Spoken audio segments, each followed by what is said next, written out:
혹시 매일 정말 열심히, 나름대로 최선을 다해 일하는데 이상하게 결과는 좀 제자리 걸음인 것 같고 좀 답답하신 적 없으신가요? 아, 많죠. 그런 분들 정말 많으실 거예요. 어쩌면 우리가 그냥 무심코 덧셈 방식으로만 일하고 있는 건지도 모르겠습니다. 네. 예. 그래서 오늘은요. 일의 효율과 성과를 정말 폭발적으로 늘릴 수 있다는 곱셈 발상, 이 개념에 대해 좀 깊이 파고들어 보려고 합니다. 네, 아주 흥미로운 주제입니다. 오늘 저희가 함께 살펴볼 자료는 푸나타니 슈지의 곱셈 발상, 프로들이 절대 가르쳐주지 않는 50가지 업무 비결인데요. 네, 이 책이죠. 특히 이 책에서 강조하는 결과를 낳는 사고, 그리고 이걸 뒷받침하는 시간 관리의 핵심 원리들, 이걸 중심으로 이야기 나눠볼게요. 좋습니다. 단순히 그냥 열심히 하는 걸 넘어서서 어떻게 하면 비즈니스와 인생에서 곱셈의 효과를 만들어낼 수 있을지 그 통찰을 얻는 게 이번 탐구의 목표입니다. 핵심만 쏙쏙 뽑아 가실 수 있도록. 네, 맞아요. 여러분의 것으로 만들어 가실 수 있도록 저희가 도와드릴게요. 자, 그럼 시작해 볼까요? 네, 책의 핵심은 결국 덧셈 사고방식에서 벗어나서 그 곱셈 사고방식으로 전환해야 한다 이건데요. 네, 맞습니다. 많은 사람들이 아니 왜 이렇게 열심히 하는데 성과가 안 나오지? 하고 좌절하잖아요. 그쵸. 많이들 그렇죠. 이게 바로 그 덧셈 방식에 갇혀있기 때문이라는 거죠. 맞습니다. 가장 흔한 덧셈 방식이 바로 일하는 시간 늘리기죠. 야근하고 주말에도 일하고 그냥 투입 시간만 늘리는 겁니다. 네. 하지만 시간은 뭐 아시다시피 하루 24시간으로 딱 한정되어 있잖아요. 그렇죠. 이전 방식으로는 성과 높이는데 금방 한계에 부딪히는 거죠. 한계가 명확하군요. 그래서 저자는 다른 공식을 제안해요. 바로 성과는 노동의 질 곱하기 노동의 밀도 곱하기 노동 시간입니다. 곱셈이네요, 정말. 네, 중요한 건 단순히 시간을 늘리는 게 아니라 같은 시간이라도 일의 질과 밀도를 어떻게 높일 것인가 여기에 집중해야 한다는 겁니다. 노동의 질이나 시간은 좀 알겠는데 노동의 밀도라는 게 구체적으로 어떤 의미일까요? 약간 좀 더 와닿게 설명해 주실 수 있나요? 아, 네, 좋은 질문입니다. 노동의 밀도는 주어진 시간 안에 얼마나 집중해서 다른 방해 없이 몰입해서 일하는지 그 정도를 의미한다고 볼 수 있어요. 아하, 집중도 같은 거군요. 그렇죠. 예를 들어 1시간 동안 일하더라도 계속 메신저 확인하고 잠깐 웹서핑하고 그러면 밀도가 떨어지겠죠. 네네. 반면에 같은 1시간이라도 온전히 그냥 업무에만 딱 집중해서 높은 결과물을 내면 그건 밀도가 높은 거고요. 그렇군요. 그러니까 단순히 나 오늘 10시간 일했어 이렇게 자랑하는 게 중요한 게 아니라는 거죠.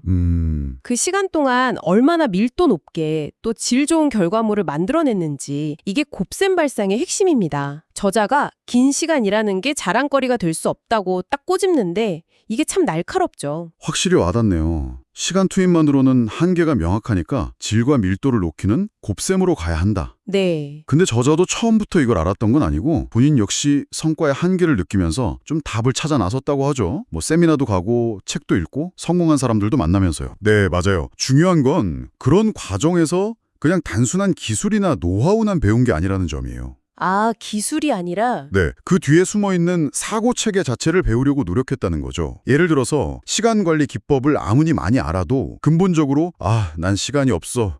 에이, 이건 별로 중요하지 않아. 이런 좀 부정적인 사고방식을 갖고 있으면 효과가 떨어지잖아요. 그렇죠. 아무리 좋은 기술도 소용없겠죠. 네, 테크닉은 그냥 도구일 뿐이고 그 도구를 제대로 사용하게 하는 생각의 틀, 즉 사고 체계를 자기 것으로 만드는 게 훨씬 중요하다. 이렇게 저자는 강조합니다. 그 사고 체계의 힘을 보여주는 아주 흥미로운 비유가 바로 복리의 마법이죠. 아, 네, 복리. 매일 0.1%씩만 성장해도 1년이면 44%나 성장한다는 계산. 이거 정말 놀랍지 않나요? 그렇죠. 0.1%면 진짜 작아 보이잖아요. 어제보다 1000분의 1만 나아지는 건데 에이, 이 정도는 나도 하겠다 싶죠. 네, 티도 안 날 것 같은데요? 그런데 이게 매일 복리로 쌓이면 어떻게 될까요? 1년이면 1.44배지만 이게 10년이면 약 38배, 20년이면 무려 1475배의 성장이 된다는 계산이 나옵니다. 와, 1475배요? 물론 이건 이론적인 계산입니다만 핵심은 꾸준함의 의미라는 거죠. 아, 꾸준함. 처음에는 눈에 띄지 않아도 꾸준히 노력을 쌓아가면 어느 순간 기하급수적으로 성장하는 그 변곡점, 그게 온다는 거예요. 아, 그 변곡점. 근데 많은 사람들이 딱 그 직전에 포기하는 것 같아요. 맞아요. 아니, 이렇게까지 했는데 왜 변화가 없지? 하면서요. 네네. 그래서 이 복리의 효과, 이 곱셈의 힘을 믿고 꾸준히 나아가는 게 정말 중요하겠네요. 바로 그겁니다. 성장을 위해서는 꾸준함이 필수인데 또 시작 자체를 못하게 막는 장애물도 있죠. 그게 바로 완벽주의입니다. 아, 완벽주의. 저도 좀 그런데. 웃음. 맞아요. 뭔가 시작하려고 하면 아직 준비가 좀 부족한데 더 완벽하게 계획하고 시작해야 해. 이런 생각 때문에 망설이게 되잖아요. 네, 그쵸. 그런데 책에서는 이 완벽주의가 오히려 성공을 가로막는다고 지적하죠. 이게 좀 의외였어요. 실패를 줄이려면 완벽하게 준비하는 게 좋은 거 아닌가? 뭐 이렇게 생각할 수도 있는데? 물론 뭐 준비 없이 무작정 뛰어들라는 의미는 아닙니다. 당연히 아니죠. 네. 하지만 완벽주의의 가장 큰 문제는 실패에 대한 두려움 때문에 첫걸음 자체를 내딛지 못하게 만든다는 거예요. 시작을 못하게 한다? 네, 아무리 완벽하게 준비해도 막상 시작하면 뭐 예상치 못한 문제가 생기기 마련이거든요. 그렇죠. 변수는 항상 있으니까. 오히려 일단 시작하고 부족한 점을 발견해서 그걸 보완해 나가는 방식이 더 빠르고 효과적일 수 있다는 거죠. 저자는 할 수 있는 최대한의 준비를 한 다음 실행하면서 생각하자. 이런 자세를 강조해요. 실행하면서 생각한다. 일단 시작하는 용기가 중요하군요. 네. 그럼 스스로 마감일을 딱 정해놓고 설령 뭐 완벽하지 않더라도 일단 부딪혀보는 습관을 들이는 게 완벽주의에서 벗어나는 방법이 될 수 있겠네요. 정확합니다. 시작해야 뭐 복리 효과든 뭐든 만들어갈 수 있을 테니까요. 네. 시작하는 용기와 더불어서 성과를 내는 사람들의 또 다른 특징이 질문하는 방식에 있다고 해요. 네. 질문의 힘 중요하죠. 주로 왜 돈을 못 벌지? 직원 탓인가? 환경 탓인가? 이런 식으로 좀 안 되는 원인을 외부에서 찾으려는 질문을 많이 한다는 거죠. 네. 이런 질문은 뭐 책임 전가에는 도움이 될지 몰라도 문제 해결에는 별 도움이 안 됩니다. 그렇죠. 원인 찾아도 바뀌는 건 없으니까. 그렇죠. 원인을 찾았다고 해서 상황이 바뀌는 건 아니니까요. 반면 성공하는 사람들은 질문의 방향 자체가 다르다고 합니다. 어떻게 다른가요? 어떻게 하면 이익을 더 낼 수 있을까? 어떻게 이 위기를 기회로 만들 수 있을까? 처럼 원하는 결과에 초점을 맞춰서 자기 자신에게 질문을 던진다는 거죠.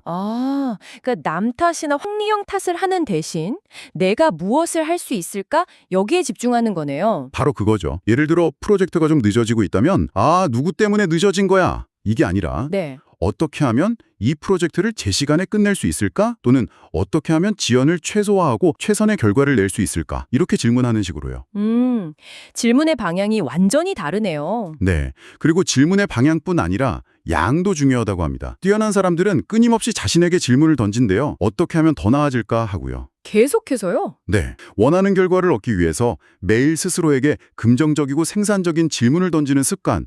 이것이야말로 곱셈 발상의 중요한 엔진 중 하나라고 할 수 있습니다. 좋은 질문을 던지는 습관이라 생각해보면 정말 중요한 것 같아요. 자, 이제 이런 사고방식을 바탕으로 시간 관리에 대한 이야기로 넘어가 볼까요? 네, 좋습니다. 시간을 어떻게 쓸 것인가? 결국 곱셈 효과를 내려면 한정된 시간을 잘 활용해야 할 텐데요. 책에서 제시하는 시간 관리법 중에 가장 인상적인 것 중 하나가 파레토 법칙, 즉 80대 20 법칙의 활용이었어요. 네. 파레토 법칙. 워낙 유명하죠? 많은 분들이 들어보셨을 거예요. 결과의 80%는 원인의 20%에서 비롯된다는 거죠. 그렇죠. 뭐 회사 매출의 80%는 상위 20% 고객에게서 나온다거나 내 옷장의 80%는 내가 자주 입는 20%의 옷이라거나 뭐 이런 식으로 많이 쓰이잖아요. 네, 맞아요. 그런데 이걸 내 업무 시간에 적용한다고 생각하니 좀 막연하게 느껴지기도 해요. 내 시간의 20%가 어디인지 어떻게 알고 거기에 집중하라는 걸까요? 그리고 나머지 80%의 일은 그냥 버리라는 건가요? 좀? 아주 중요한 질문입니다. 그게 핵심이죠. 먼저 자신의 핵심 성과를 내는 20%의 일이 무엇인지 파악하는 게 우선이겠죠. 네. 어떻게 파악하죠? 이걸 알려면 평소에 끊임없이 자문해야 합니다. 지금 내가 하려는 이 일이 내 성과에 가장 크게 기여하는 상위 20%에 속하는가? 아니면 그냥 나를 바쁘게만 만드는 하위 80%의 일인가? 하고요. 계속 물어봐야 하는군요. 네, 이 질문을 습관화하는 것만으로도 시간 사용의 우선순위가 달라질 수 있습니다. 그렇군요. 일단 질문을 통해서 중요한 20%를 의식하는 것부터 시작해야겠네요. 네, 그럼 그 외의 80%는요? 현실적으로 뭐 아예 안 할 수는 없을 텐데요. 맞습니다. 그래서 저자는 하위 80%의 일 중에서도 이걸 상위 20%로 끌어올릴 가능성이 있는 일이라면 개선 노력을 해야 한다고 말합니다. 개선의 여지가 있다면. 네, 하지만 중요도도 낮고 개선 가능성도 없다면 그때는 과감히 버리거나 위임하라고 조언합니다. 버리거나 위임하라. 네, 모든 일을 다 잘하려고 하기보다 가장 중요한 20%의 시간과 에너지를 집중 투자하는 것. 이게 곱셈 효과를 내는 핵심 전략이라는 거죠. 어쩌면 많은 사람들이 바쁘다 바빠 이렇게 느끼는 이유가 이 중요하지 않은 80%의 일에 너무 많은 시간을 쏟고 있기 때문일지도 모릅니다. 듣고 보니 정말 그럴 수 있겠네요. 중요하지 않은 일들에 치여서 정작 중요한 일을 할 시간을 놓치는 그런 악순환. 네, 바로 그거죠. 파레토 법칙을 좀 의식적으로 적용해서 이 고리를 끊어내는 결단이 필요하겠어요. 맞습니다. 곱셈 발상이 그냥 뭐 좋은 생각에 그치는 게 아니라 이런 구체적인 시간 관리 전략과 연결될 때 진짜 힘을 발휘하는군요. 정확합니다. 사고방식의 전환과 구체적인 실행 전략이 함께 가야 하는 거죠. 그런 의미에서 또 하나 아주 간단하면서도 강력한 실행 전략이 바로 지금 바로 하자는 습관입니다. 그거요. 그 바로 하자 공화국 대통령. 저자가 스스로에게 붙인 별명이라는데 좀 유치한 것 같으면서도 재밌었어요. 네, 그랬죠. 이게 정말 효과가 있나요? 저자는 효과가 아주 좋았다고 말합니다. 우리 대부분은 뭘 해야 할지 알아요. 머리로는 그거 해야 하는데 하면서도 자꾸 미루잖아요. 네, 맨날 미루죠. 내일부터 하지 뭐. 그런데 내일이 되면 또 내일로 미루고 그러다 결국 잊어버리거나 시작도 못하고 흐지부지 되죠. 완전 제 얘기 같은데요. 그렇죠. 저자도 그랬다고 해요. 그래서 이런 게으름을 극복하려고 나는 바로 하자 공화국의 대통령이다 라고 스스로에게 딱 선언했더니 이상하게 바로 행동하게 도더라는 겁니다. 오, 신기하네요. 네, 일종의 자기암시나 행동 트리거 이런 게 되는 거죠. 바로 하자 주식회사의 사장이든 바로 하자 왕국의 국왕이든 자신만의 재미있는 명칭을 만들어서라도 지금 바로 시작하는 습관을 들이는 것. 이게 미루는 습관을 깨는 확실한 방법이라고 제안합니다. 생각 그만하고 일단 시작하기. 중요한 20%에 집중하기. 그리고 지금 바로 하기.